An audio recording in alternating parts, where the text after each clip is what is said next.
बिस्मिल्लाहिर्रहमानिर्रहीम। रजब भट्ट केस के हवाले से मैं कुछ चीज़ें आप तमाम अब आपके सामने रखना इस वक्त इस मौका पर ज़रूरी समझता हूँ। सिर्फ मामला फ़क्त इतना है कि एक शख्स है, यूट्यूबर है, और वो अपने यूट्यूब ऑफिशियल चैनल पर आकर वो ये बात करता है अपनी ज़बान से कि मेरे उस्ताद मूसे वाले के ऊपर एक दफ़ा थी और मेरे ऊपर 2 दफ़ा 295A और 295C हैं। साथ एक और बंदा हंसता है, वो कहता है कि जनाब तेरे ऊपर इतनी सख्त दफ़ा लगी और तूने उसी दफ़ा का जो सा वो परफ्यूम लॉन्च कर रहा है। तो वो आगे से जो रजब भट्ट है वो आगे से ये कहता है जनाब मैं इस दफ़ा के नाम के ऊपर जो सा वो परफ्यूम 295 के नाम पर मैं लॉन्च कर रहा हूँ।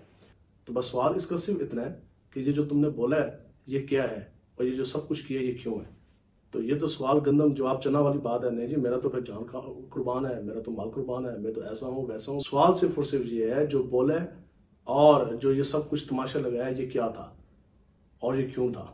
अब यहाँ एक नई बहस छिड़ती है कि जनाब उसको तो इस चीज का इल्म नहीं था। भाई एक बंदे के ऊपर पहले 295A की पर्चा उसके ऊपर हुआ है और उसको इल्म नहीं है, उसके बाद वो डेलिबरेटली वो एक कॉन्टेस्ट में आ रहा है, वो उसकी तमहीद बांध रहा है, वो उसका एक रेफरेंस दे रहा है कि मूसा वाला मेरा उस्ताद है, उसके ऊपर 1 दफा है, मेरे ऊपर 2 दफे हैं, पर दफों का वो नाम ले रहा है। हाउ इज इट पॉसिबल कि उसको पता ना हो। पहला पॉइंट ये है।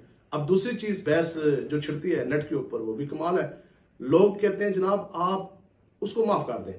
हाँ, उसने जाके खाना काबा शरीफ के सामने उसने खड़े होकर माफी मांगी, फिर उसने माफी मांगी, वो कुरान मजीद के ऊपर हाथ रख रहा है तो आप उसको माफ कर दें।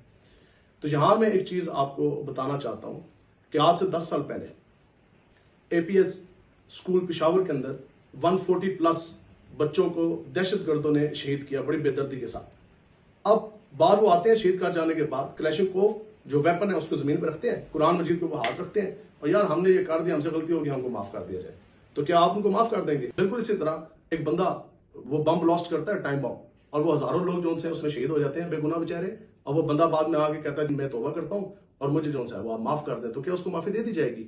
आपने जो कुछ भी करना है आप उसके आंसरेबल है, आप बताएंगे। इस तरह नहीं है कि आप जो कुछ मर्जी करें और एक तौबा मुंह से आपने कह दी तो वो काफी होगी।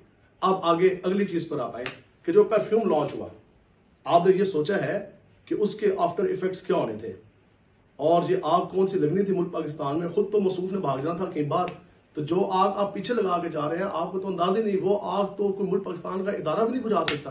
और मुल्क पाकिस्तान के आप इस वक्त देखें हालात जो चाह रहे हैं, दहशतगर्दी है और सारे मामला हम सबके सामने हैं, उसके अंदर कोई बंदा इस किस्म की आगे शैतानी करे और ऐसी आग भड़काए। फिर अगले क्लिप्स क्या बनने थे कि जनाब ये देखें मैंने जनाब पूरे मुल्क पाकिस्तान के ऊपर 295 का छिड़काव कर दिया।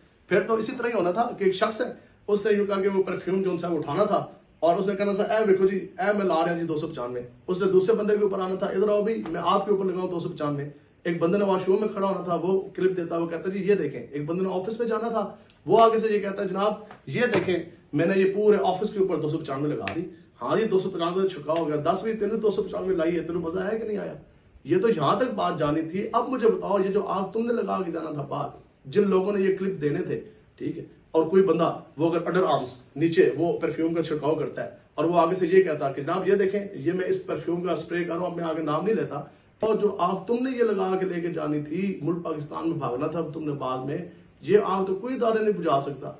हर घर के अंदर हर गली मोहल्ले के अंदर जो तमाशा लगना था, इसके हर बंदे जोन से है उसने ये तमाशा बनाना था। हाँ भी मैंने तेनू लाया ना 295, तेनू मजा है, हाँ आओ यार मेरे ते भी लाओ। और कौन से किसका ये एजेंडा है गंदा और गलीज, और ये चीजें जो सी तुम कौन को बच्चों को सिखाने जा रहे हो? बच्चे हैं, कच्चे ज़हन है, उन्होंने देखना था। वो तो उन्होंने कहना था हाँ जी ओ मूसे वाले पे 1 लगी, मेरा उस्ताद है रजब भट्ट उस पर 2 लगी, आओ भी मेरे ऊपर 3 लगाओ। बच्चों ने ये देखना था। वो कहते जी हाँ भी नमाज का मजाक उड़ाओ, ठीक है, हाँ जी आ जाओ जी। उन्होंने जनाब ये परफ्यूम उठा कर आप भी मैं लावा तेरे होते 295। हमने इसके ऊपर कोई इल्जाम नहीं लगाया, ये तो वो है जो इसने अपनी जबान से बोला और यही आके ये इसकी वजाहत देगा। हमने जो इसके ऊपर पर्चा करवाया वो गुस्ताख रसूल का नहीं है, 295C नहीं है जो ये बोला है। हमने जो इसके ऊपर पर्चा करवाया वो 295A है कि मजहबी जज्बात हमारे शदीद मजरूह हैं। इसके बाद इंटेरोगेशन होगी। अगर इसके मोबाइल्स के अंदर से कोई ऐसा डाटा बरामद होता है या अगर कोई ऐसी चीज की है तो according to rule and the law जो गुनाहगार है तो इसको सजा भी उसकी जरूर जो है वो मिलेगी।